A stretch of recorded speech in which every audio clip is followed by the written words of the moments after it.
मैं कुमकुम जैन आप सभी का स्वागत करती हूँ आपकी अपनी केमिस्ट्री क्लास में। कुकू केमिस्ट्री के यूट्यूब चैनल पर आप सभी का स्वागत है। आज हम बच्चों पढ़ने वाले हैं सेकेंडरी सेल, द्वितीयक सेल। इससे पहले वाली वीडियो में हमने प्राथमिक सेल पढ़ा था, प्राइमरी सेल के बारे में, जिसमें हमने बताया था कि वहाँ पर जो अभिक्रिया होती है वो केवल एक तरफ होती है। अगर एक बार सेल खत्म हो गया तो हम उसको वापस यूज नहीं कर सकते।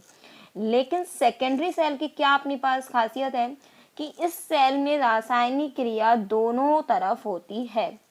मतलब क्या इसका कि अगर क्रिया कारक से उत्पाद बन रहा है तो उत्पाद से क्रिया कारक भी बनेगा। इट मीन्स क्या हुआ, अगर रिएक्टेंट से क्या बन रहा है, प्रोडक्ट बन रहा है, तो प्रोडक्ट से रिएक्टेंट भी बनेगा। रिएक्शन कैसी होती है, रिवर्सिबल होती है। क्रिया कारक से उत्पाद बनते समय विद्युत ऊर्जा प्राप्त होती है तो बैटरी डिस्चार्ज हो जाती है। डिस्चार्ज मतलब बैटरी खत्म हो जाती है। अब इसमें विद्युत धारा प्रवाहित करके उत्पाद को पुनः क्रिया कारक में बदलते हैं तो बैटरी पुनः आवेशित हो जाती है। इसका सबसे अच्छा एग्जाम्पल मैं आपको बताती हूँ बच्चों, मोबाइल फोन्स। मोबाइल फोन में क्या बैटरी होती है क्या? आप खुद ही बताइए मुझे, मोबाइल फोन से बैटरी होती है? होती है। अपन जब मोबाइल को यूज करते हैं धीरे धीरे बैटरी क्या होती है, खत्म हो जाती है। लेकिन क्या होता है, क्या फेंक देते हैं हम या बैटरी चेंज करते हैं क्या? नहीं मैडम, हम चार्जर से उसे चार्ज कर लेते हैं। इट मीन्स आपने फोन को यूज किया तो बैटरी क्या हो गई, डिस्चार्ज हो गई, जिसे हम हिंदी में कहते हैं कि फोन डिस हो गया कहते हैं। तो उसकी बैटरी क्या हो जाती है, डिस्चार्ज हो जाती है और वापस उसको चार्ज कर लेते हैं हम चार्जर से। तो वहां पर इसका मतलब ये हुआ कि मोबाइल में जो सेल लगा हुआ है वो कौन सा सेल है, सेकेंडरी सेल है, द्वितीयक सेल है। अर्थात मोबाइल में लगने वाला जो सेल है वो द्वितीयक सेल का उदाहरण है। और दो एग्जाम्पल मैंने आपके सामने लिखे हुए हैं, सीसा संचायक सेल और निकल कैडमियम सेल। मोबाइल फोन में निकल कैडमियम सेल का यूज होता है बेसिकली। वैसे अब तो लिथियम आयन बैटरीज मोबाइल में यूज की जाती हैं, मैं आपको बता दूं। तो आपको मैंने छोटे से एग्जाम्पल से बता दिया कि क्या होता है। दूसरी चीज, इन्वर्टर को थोड़ा सा हम ध्यान में रखें। और जो इन्वर्टर होते हैं, इन्वर्टर में भी यही होता है, जब लाइट चली जाती है अपने घरों में तो क्या होता है कि इन्वर्टर की बैटरी काम आती है। जैसे जैसे इन्वर्टर की आप अगर लाइट लंबे समय तक चली गई तो क्या होगा, इन्वर्टर की बैटरी भी क्या हो जाएगी, थोड़े टाइम बाद खत्म हो जाएगी। भाई पूरा दिन चलेगी इन्वर्टर की बैटरी ज्यादा से ज्यादा, लेकिन लाइट अगर 2 घंटे तक नहीं आती है तो इन्वर्टर की बैटरी भी क्या हो जाती है, खत्म हो जाती है। लेकिन जैसे ही लाइट आती है वैसे ही इन्वर्टर की बैटरी भी क्या होने लगती है, चार्ज होने लगती है। तो इन्वर्टर में जो बैटरी डलती है स्टूडेंट्स, वो भी कौन सी है, सेकेंडरी सेल ही है, द्वितीयक सेल ही है। दो और चीजें बता देती हूँ जो अपनी व्हीकल्स में लगती है, जो अपने ये कार मोटरसाइकिल वगैरह जिसमें जो भी बैटरी लगती है वो कौन सी होती है, वो द्वितीयक सेल ही होता है। समझ में आ गया। अब हम पढ़ने वाले हैं इसमें से पहला सीसा संचायक सेल, इंग्लिश में बोलते हैं लेड स्टोरेज बैटरी। चलिए देखते हैं हम आगे। देखिए आपके सामने एक डायग्राम दिया हुआ है, ये एक बैटरी दिखा रखी है। बैटरी को एक्चुअली क्या, जब आप इन्वर्टर की बैटरी को देखना, ये बेसिकली डायग्राम किसका है, ये यहाँ से इसको खोल के दिखाया गया है। देखिए यहाँ से ना इसको खोल के दिखाया गया है कि अंदर क्या स्ट्रक्चर होती है। इसके अंदर आपको दिख रहा है एक क्या है, नेगेटिव चार्ज है, दूसरा क्या है, पॉजिटिव चार्ज है। बाहर लिखा हुआ है इंसुलेटिंग केस। इंसुलेटिंग केस का मतलब है कि यहाँ पर अगर हाथ लगाएंगे तो यहाँ पर धारा प्रवाहित नहीं होगी, अर्थात वह आवरण जो इसमें से धारा को बाहर प्रवाहित होने से रोके। अंदर देखिए इसके अंदर व्हाइट वाला जो पार्टीशन है वो क्या लिखा हुआ है, सल्फ्यूरिक एसिड, मतलब H2SO4, जो इसमें विद्युत अपघटय का कार्य करता है। कोई भी सेल हो अपने पास, उसमें विद्युत अपघटय का कार्य जरूर करने के लिए कोई ना कोई केमिकल डाला जाता है। जैसे कि आपको याद होगा कि ड्राई सेल, शुष्क सेल में अमोनियम क्लोराइड का पेस्ट था वहां पे, ठीक है। तो यहाँ पर भी जो विद्युत अपघटय का काम करेगा कौन करेगा, सल्फ्यूरिक अम्ल। दो चीजें दे रखी यहाँ से, लेड और लेड ऑक्साइड, अर्थात एक तो लेड है और दूसरा क्या है, लेड ऑक्साइड है। लेड का मतलब क्या है, Pb, और लेड ऑक्साइड का मतलब क्या है, PbO2, जिसमें से एक काम करेगा अपना एनोड का, दूसरा काम करेगा कैथोड का। लेड काम करेगा यहाँ से एनोड का और PbO2 काम करेगा कैथोड का। ओके स्टूडेंट्स, तो ये आपके पास एक चित्र बना रखा है जो यहाँ से बैटरी को क्या है, खोल के दिखाया है कि यहाँ से किस तरह की प्लेट्स जुड़ी होती हैं। एक बार आप अपन दूसरे डायग्राम को देख लें जहां से अपन इसको अच्छे से समझेंगे। डायग्राम से पहले मैं आपको एक बार इसका पढ़ा देती हूँ, स्ट्रक्चर होता क्या है अपने पास यहाँ से स्टूडेंट्स। देखिए यहाँ से एक बार इसको पढ़ लेते हैं हम क्या है इसमें, ठीक है। इसका उपयोग मोटर गाड़ियों में किया जाता है। मेनली इसका उपयोग किसमें होता है, मोटर गाड़ियों में, व्हीकल्स में होता है, कार है, मोटरसाइकिल है। इस प्रकार के सेल में 3 या 6 सेलों को श्रेणी क्रम में जोड़ते हैं। 3 या 6 सेल जोड़ेंगे तो हमें 6 या 12 वोल्ट की विद्युत धारा यहाँ से प्राप्त हो जाती है। इसमें एनोड किसका बना होता है, लेड का। जो अभी भी मैंने बताया लेड का क्या बना होता है, एनोड। और लेड एंटीमनी की मिश्र धातु की बनी जाली में महीन किया हुआ स्पंजी लेड भरा होता है। अभी मैं आपको चित्र से भी समझाऊंगी। तथा PbO2 कैथोड का कार्य करता है, मैंने अभी बताया था PbO2। और ये दोनों इलेक्ट्रोड रबड़ के भरे सख्त पात्र में व्यवस्थित होते हैं जिसमें सल्फ्यूरिक अम्ल का विलयन भरा होता है। एक बार वापस चित्र पे चलते हैं बच्चों। देखिए यहाँ से ज्यादा अच्छा समझ में आएगा आपको चित्र। देखिए यहाँ से ये अपन बात करते हैं, ये वो अपना पात्र है, रबड़ का सख्त पात्र। ये क्या है? रबड़ का सख्त पात्र, जिसके अंदर क्या भरा हुआ है? 38% का H2SO4 का विलयन। ये अपना क्या है? Pb। ये क्या है? अपना Pb, जो किसका काम कर रहा है? एनोड का। और ये जाली वाला जो है, ये वाला जो पोर्शन है वो किसका काम, वो का है? PbO2। इसमें क्या भरा हुआ है? PbO2। ये PbO2 का है। लेकिन ये जो जालियां आपको दिख रही हैं बच्चों, ये जालियां जो बनी होती हैं वो लेड एंटीमनी, Sb का नाम होता है एंटीमनी, कि मिश्र धातुओं की बनी होती है। ठीक है, इसके अंदर भरा होता है बच्चों स्पंजी लेड। कौन सा लेड भरा है बच्चों? यहाँ से स्पंजी लेड। स्पंजी लेड के बारे में आपको बता दूं, स्पंजी लेड कैसा होता है?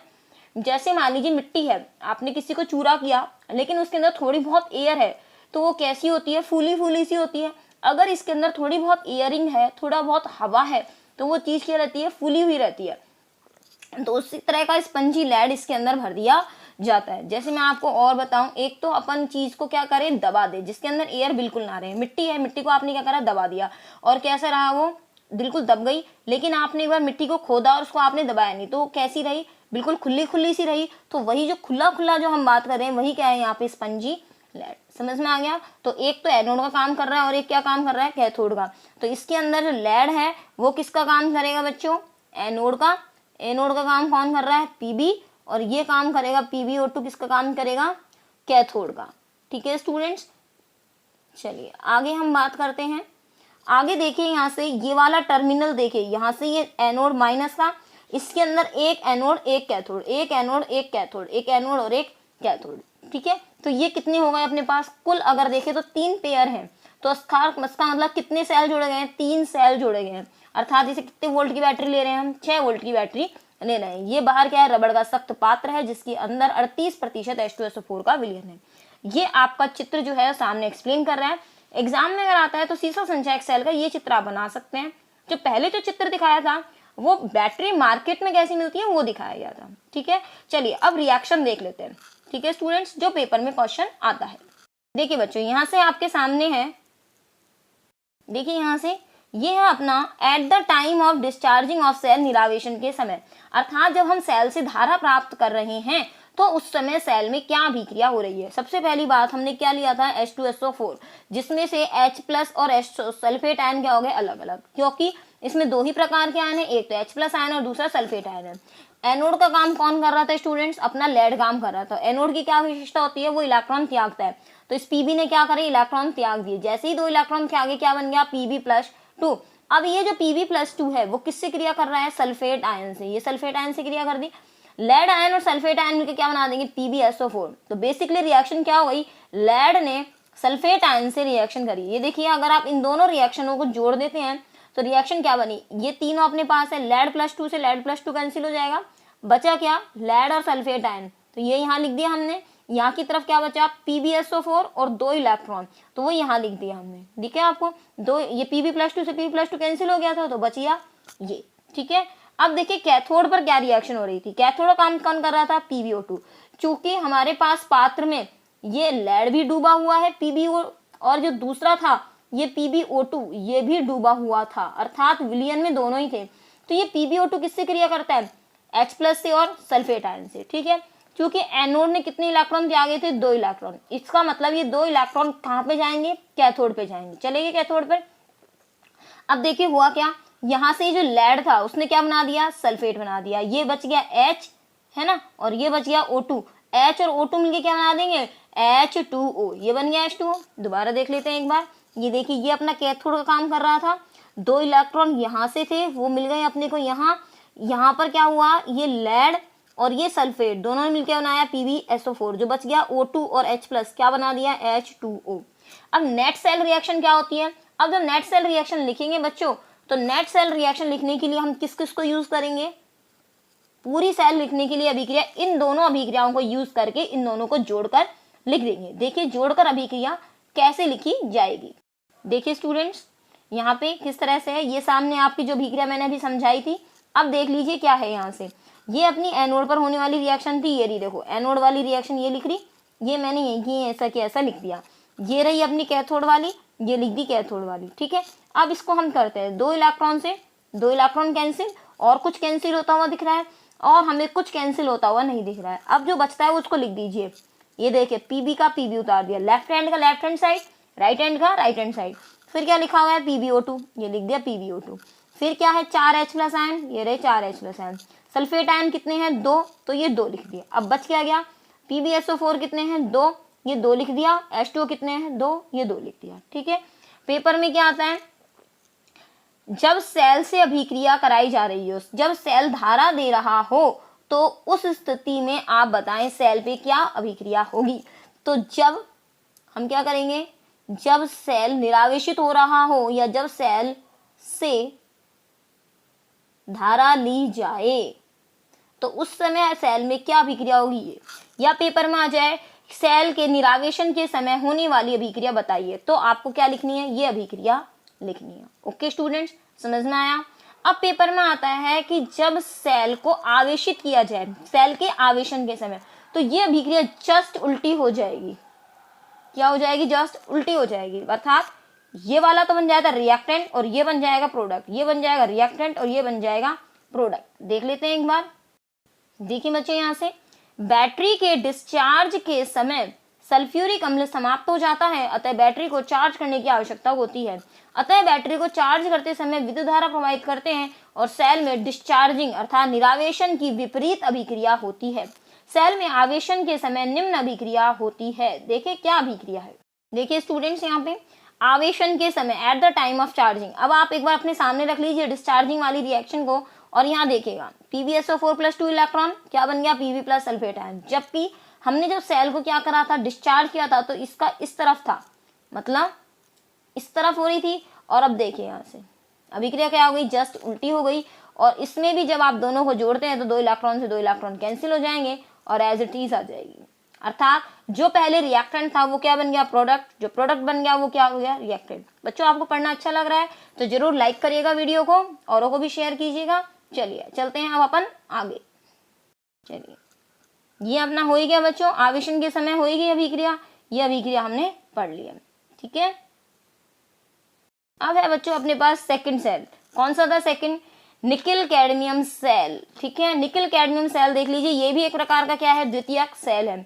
इसकी क्षमता सीसा संचयक सेल से अधिक होती है। अर्थात जो हमने अभी अभी कौन सी बैटरी पढ़ी, लेड स्टोरेज बैटरी जो हमने पढ़ी, सीसा संचयक सेल पढ़ा, उससे ज्यादा होती है इसकी क्षमता। इसमें एनोड किसका होता है वो देख लेते हैं हम बच्चों। 3 चीजें हमें हर एक में देखनी है। क्या क्या देखना है, वो 3 चीज यहाँ से वो देख लीजिए। एक तो हमें ये देखना है कि कैथोड किसका है, दूसरा ये देखना है कि एनोड किसका है, और तीसरी चीज क्या देखनी है कि इसके अंदर विद्युत अपघट्य क्या है, इलेक्ट्रोलाइट क्या है, जिनसे ये एनोड कैथोड अभिक्रिया करेंगे। बेसिकली कोई भी सेल हो रिएक्शन में होगा क्या, एनोड इलेक्ट्रॉन त्यागेगा, कैथोड इलेक्ट्रॉन ग्रहण करेगा। लेकिन एनोड पर अभिक्रिया किससे होती है, एनोड पर अभिक्रिया विद्युत अपघट्य से होने के बाद एनोड इलेक्ट्रॉन त्यागता है और कैथोड इलेक्ट्रॉन ग्रहण करता है, जिससे कैथोड और एनोड के बीच में इलेक्ट्रॉनों का आदान प्रदान होता है और सेल धारा देने लगता है। इसमें देखिएगा, इसमें कैडमियम का क्या है बच्चों, एनोड हो, एनोड है लग CD, कैडमियम का क्या है बच्चों, एनोड। और NiO2 निकिल ऑक्साइड धातु कैथोड का काम करता है, जिसमें KOH विद्युत अपघट्य होता है। तो कैडमियम तो एनोड हो गया और NiO2 क्या हो गया, यहाँ से कैथोड हो गया। देखिए आपके सामने स्ट्रक्चर दिख रहा है, एक बड़ा सुंदर सा डायग्राम दिख रहा है। ये है अपना निकिल कैडमियम सेल। बच्चों ये बॉटल जैसा दिख रहा है आपको, अगर अपन छोटे रूप में इसको करें तो ये सेल भी इसी तरह से हो जाएगा, ठीक है ना। अब देखिए इसके अंदर परतें दिख रही हैं आपको, एक ऑरेंज है, एक येलो है, एक ब्लू है, दिख रही है आपको। इसके अंदर बच्चों ये जो ऑरेंज वाली दिख रही है ना, ये तो क्या है पॉजिटिव, ये जो ऑरेंज वाला दिख रहा है ये कौन सा भाग है, प्लस। जो ब्लू वाला पार्ट दिख रहा है वो कौन सा है, नेगेटिव इलेक्ट्रोड है, ठीक है। जिसमें अपने पास अभी हमने पढ़ा एनोड का काम कौन करेगा, कैडमियम। तो यहाँ से ये वाला पार्टीशन क्या है अपना, कैडमियम है, और ये जो ऑरेंज वाला पार्ट है ये क्या है अपना, NiO2, क्या है अपना, NiO2। देख लेते हैं बच्चों एक बार। ये अपना क्या है, NiO2 जो कैथोड का काम कर रहा है यहाँ से, और ये वाला काम किसका कर रहा है, कैडमियम का। बीच में क्या हुआ है बच्चों, ये जो येलो कलर का पार्टीशन दिख रहा है आपको, ये दो परतें जो दिख रही हैं, ये इन दोनों के बीच में विभाजक का काम कर रही हैं, जिसे इंग्लिश में लिखा हुआ है सेपरेटर। ठीक है, ऊपर जो चीजें लिखी हैं वो एक बार देख लेते। कैप मतलब ढक्कन लगा हुआ है, वेंट बॉल मतलब इसके बीच का जो इसका काम कर रही है बीच में, ये इसका क्या हो गया, कवर हो गया, ये इसमें सील हो गई। कोर मतलब किनारा हो गया। ये कैन मतलब जिसके अंदर ये पात्र रखा हुआ है। और देख लीजिए जेली रोल, ये कुछ काम का नहीं है। इंसुलेटिंग वॉशर अर्थात नीचे की तरफ वो ढक्कन लगा रखा है, वो जगह लगा रखी है जहां से धारा जो है वो बाहर नहीं जाएगी। ठीक है, सेपरेटर का काम कौन करेगा बच्चों, इसके अंदर जो विद्युत अपघट्य होगा वो इन दोनों के बीच में होगा। और विद्युत अपघट्य का काम कौन करेगा, यहाँ से KOH। चिंता मत कीजिए, पेपर में ये चित्र बनाने के लिए नहीं आता है। ठीक है, आप इसका क्वेश्चन क्या बनता है, निकल कैडमियम सेल में होने वाली रासायनिक अभिक्रिया बताइए। एक बार रासायनिक अभिक्रिया देख लीजिए बच्चों, जो आसान सी है। कैडमियम किसका काम कर रहा था, बताइए मुझे जल्दी से, एनोड का काम, अर्थात इलेक्ट्रॉन कौन त्यागेगा पहले, कैडमियम। विद्युत अपघट्य क्या था, KOH। तो इसमें से जो OH आयन है वो किससे काम करेंगे, कैडमियम से। जैसे ही कैडमियम और OH आयन की अभिक्रिया होगी, अर्थात एनोड ने विद्युत अपघट्य से क्रिया करी, दोनों ने अभिक्रिया करी, तो क्या बना, कैडमियम ऑक्साइड। क्या बना बच्चों, यहाँ से कैडमियम ऑक्साइड, CDO, और H आयन के रूप में क्या निकल गया अपना, H2O। कैडमियम एनोड का काम कर रहा था, इसलिए इसने इलेक्ट्रॉन त्याग दिए, और क्या बन गया, 2 इलेक्ट्रॉन यहाँ से त्याग दिए, और क्या बना, CDO। और चीज बता देते हैं, कैडमियम का ऑक्सीकरण कितना है, यहाँ से 0 है, जबकि CDO में कैडमियम किस अवस्था में है, +2, अर्थात ऑक्सीकरण की अभिक्रिया हो रही है। ये कैडमियम 2 इलेक्ट्रॉन त्याग रहा है, तो निश्चित हो गया एनोड का काम कर रहा था, तो इलेक्ट्रॉन त्यागे जा रहे हैं। आगे देखिए यहाँ से कैथोड, NiOH का होल थ्राइस, अर्थात यहाँ से निकल किस अवस्था में है, Na+ 3 अवस्था में है, लेकिन जैसे ही 2 इलेक्ट्रॉन ग्रहण करेगा, ये क्या बन जाएगा, ये Na+2 बन जाएगा। क्या बन जाएगा, Na+2 बन जाएगा यहाँ से। और यहाँ से अपने पास क्या निकल जाएंगे, 2 OH आयन बाहर निकल जाएंगे। अब आप इसके बाद यहाँ से देखेगा, इसमें अगर नेट रिएक्शन लिखी जाए तो OH आयन से OH आयन क्या हो जाएंगे, कैंसिल। 2 इलेक्ट्रॉन से 2 इलेक्ट्रॉन क्या हो जाएंगे, कैंसिल। जो बच गया वही क्या हो गई, इसकी नेट सेल रिएक्शन। एक चीज और, अगर इस रिएक्शन को आगे वाली डायरेक्शन में करोगे तो अभिक्रिया क्या होगी, डिस्चार्ज, अर्थात सेल अभिक्रिया देगा। लेकिन अगर मैं इसको बैकवर्ड रिएक्शन कर दूं, पीछे से कर दूं, तो सेल क्या होगा, आवेशित होगा, जैसा अभी सीसा संचयक सेल में था। ठीक है, तो यहाँ से अगर पेपर में पर्टिकुलर क्वेश्चन आ जाता है कि डिस्चार्ज के समय होने वाली अभिक्रिया बताइए, तो आपको रिएक्शन कहाँ लिखनी है, आगे वाली लिखनी है। और चार्जिंग के समय आ जाती है तो ये वाला जो प्रोडक्ट बन रहा है किसका काम करेगा, रिएक्टेंट का काम करेगा। वैसे ऐसा कभी आता नहीं है, पेपर में ज्यादा से ज्यादा आएगा। तो निकल कैडमियम सेल में होने वाली अभिक्रिया लिखिए। ठीक है, चलिए और देखते हैं आगे। चलिए बच्चों, नेक्स्ट है अपना टॉपिक, वो है अपना ईंधन सेल। सीसा संचयक सेल और कैडमियम निकल सेल के साथ अपना द्वितीयक सेल वाला पोर्शन खत्म होता है। ये अलग से तीसरे प्रकार का सेल है, ना ये प्राथमिक है ना ये द्वितीयक है। अपना कौन सा सेल है, ये फ्यूल सेल है, ईंधन सेल है। ठीक है, ईंधन सेल का चित्र आपको दिखाई दे रहा है। इस चित्र को थोड़ा सा मैं आपको एक्सप्लेन कर देती हूँ बच्चों, ये देख लीजिए एक बार। इसमें देखो चित्र में होता क्या है, ये वाला जो पोर्शन है, इस वाली जगह से क्या भेजी जाती है, ऑक्सीजन गैस भेजी जाती है। इस वाली जगह से क्या भेजी जाती है, हाइड्रोजन गैस भेजी जाती है। ठीक है, बीच में ये जो अपने को जगह दिख रही है, ये जगह दिख रही है, यहाँ पर भरा होता है कार्बन का चूर्ण, अर्थात ग्रेफाइट है। यहाँ पे क्या है, ये ग्रेफाइट। और ये सैरंध्र कार्बन होता है, जिसके अंदर हम उत्प्रेरक के तौर पर प्लैटिनम या पैलेडियम को मिक्स कर देते हैं। ये जो जगह होती है बच्चों, इसके अंदर ये जो होता है ये सैरंध्रित होता है। सैरंध्रित का क्या मतलब है वो भी बता देते हैं। चूंकि ये क्या है बच्चों, गैस है, गैस पास करने के लिए आपको जगह की आवश्यकता होगी, इसीलिए ये जगह कैसी होती है, छिद्रित होती है, जिससे गैस जो होती है वो डायरेक्ट यहाँ पर पहुंची जा सके। ठीक है, और बीच में ये जो जगह दिख रही है आपको, यहाँ भरा होता है KOH का पेस्ट, अर्थात OH आयन यहाँ पर होते हैं, जिससे अभिक्रिया होती है। देखो क्या लिखा हुआ है, एल्कलाइन फ्यूल सेल। एल्कलाइन का मतलब होता है क्षारीय। एल्कलाइन शब्द का अर्थ क्या है, क्षारीय है। क्षारीय मतलब OH आयन है, तो ये OH आयन की वजह से शब्द लिखा हुआ है एल्कलाइन। अब देख लीजिए यहाँ से और क्या चीज है, ये बीच में आपको दिख रहा है, यहाँ पर तार लगा रखा है, बल्ब लगा रखा है। बल्ब लगा रखा है इसलिए इसको बल्ब मान सकते हो आप, ताकि हमें ये पता चल जाए कि धारा प्रवाहित हो रही है या फिर नहीं हो रही है। दूसरी बात यहाँ से देखेंगे आप, क्योंकि हाइड्रोजन और ऑक्सीजन H2 और O2 इस अभिक्रिया में काम आ रहे हैं, तो निश्चित सी बात है दोनों से बनने वाला प्रोडक्ट क्या होगा, H2O होगा। इसीलिए इस पूरे जो सेल है अपना ईंधन सेल, इसमें बनने वाला प्रोडक्ट क्या होगा, H2O होगा। और ये जो H2O है वो यहाँ से क्या निकल जाता है, बाहर निकल जाता है। ठीक है, तो ये जो पूरा सेल है इसका मतलब इसमें क्रिया कारक क्या है, इस सेल में क्रिया कारक है H2 और O2 और उसका बनने वाला प्रोडक्ट क्या है, H2O। और इससे साथ में क्या प्राप्त होती है हमें बच्चों, यहाँ से साथ में प्राप्त होती है हमें ऊर्जा।